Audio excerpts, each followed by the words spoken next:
It's a taste test more than a century in the making. This small group has gathered to try some freshly grown Montreal melon, a once coveted fruit that's in the midst of making a comeback after nearly going extinct. Really, really juicy, delicious. To taste part of our history.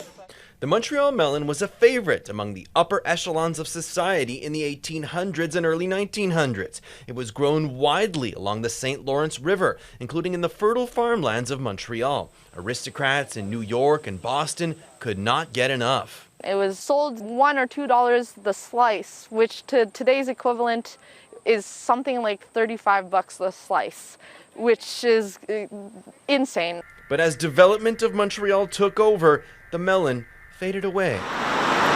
It's a little hard to believe now, but this entire area was farmland back in the 1800s and early 1900s. The DeCarry Expressway was just a small route for horse-drawn carriages. Essentially, it stopped being produced, and the seeds were then lost. By the 1950s, the Montreal melon had all but disappeared. But in 1996, some seeds were discovered in an Iowa seed bank after some intrepid research by a Montreal Gazette journalist. Since then, efforts to bring back the missing melon have been multiplying. An urban farming organization is now growing them at the site of the former Bluebonnets horse racing track, where they were likely grown a century ago. We had about 25 plants, and each can produce many fruits. They selected 6 different specimens to see which one is the best. Some are better than others. Not that tasty. Melon 6 was the clear winner, but for some the experience is about much more than the flavor.